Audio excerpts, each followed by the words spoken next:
he leaked it not only as a politician, which he is, but he also leaked it as a mourning, a father in mourning.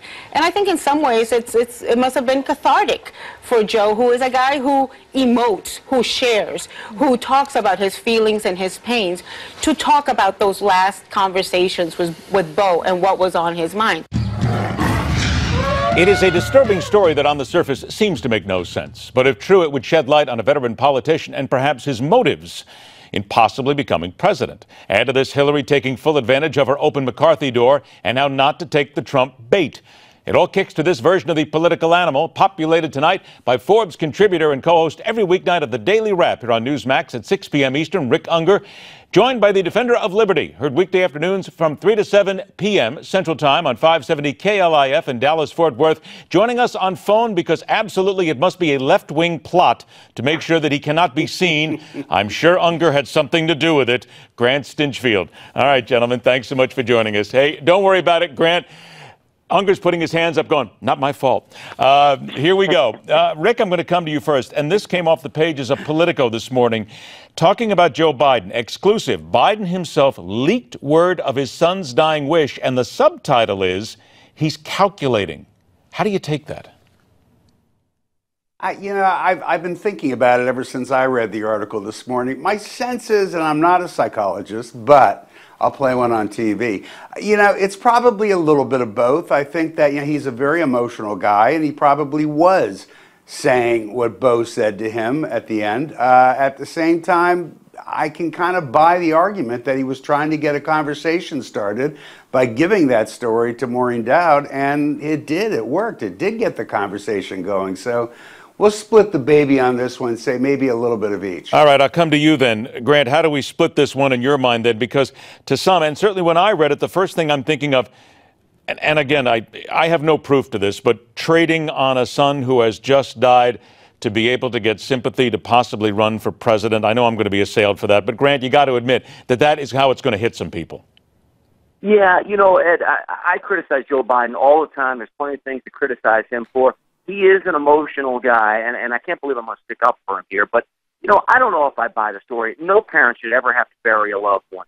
If he really was calculating to try to get this out there that he was going to run for president, that's pretty low. But I believe Joe Biden is the kind of a guy who wears his heart on his sleeve, and his son probably did say it to him. And it comes out as he's retelling the story. I'm not going to go there yet that he calculated this whole thing just as an effort to push this story of him running for president. I think if he really believed he wanted to run for president, he would have already announced by now.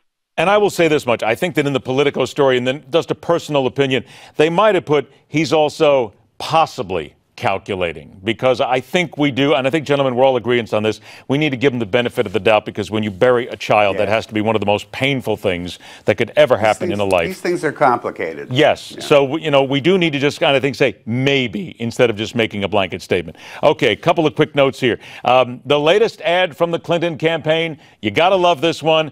Congressman Kevin McCarthy's own words on the purpose behind the Benghazi committee. It didn't take him long at all. Here's the spot.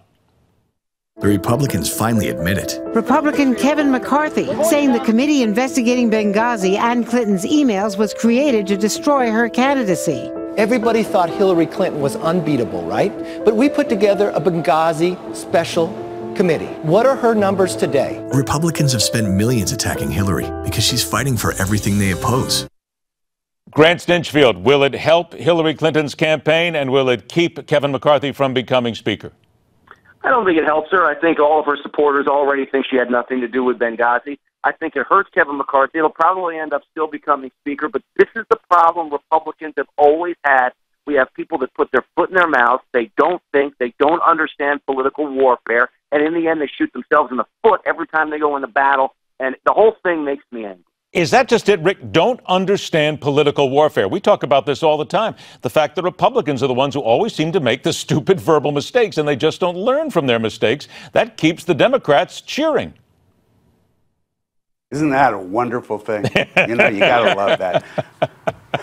Look, I mean, the reality is this whole thing was Hillary's birthday and Christmas present all rolled up into one.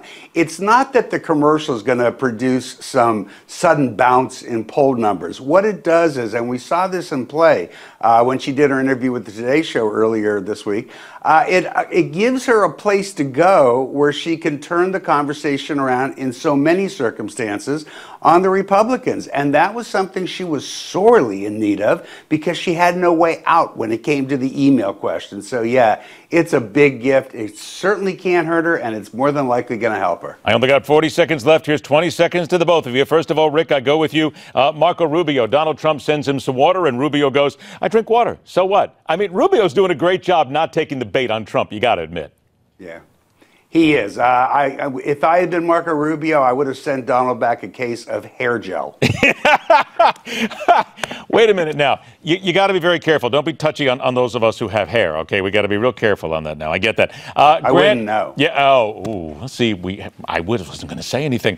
Grant, 20 seconds. Would you agree, though, that Marco Rubio is doing the best job of the GOP right now, not taking the bait?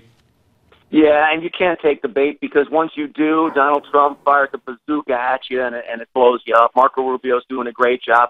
This will be interesting to see how it plays out. I really haven't made up my mind yet on this, but Marco is very interesting in all of this, and I think he's playing it just right. Don't forget, brought to you by Hair Gel right here. Every time we put the political animal around the dial, we put it all together right now. And come on, Rick, you got nice hair. Rick Ungar, Grant Stinchfield, gentlemen, thanks so much for joining us. We appreciate it. I haven't. All right, here comes the question for you now, talking about candidates.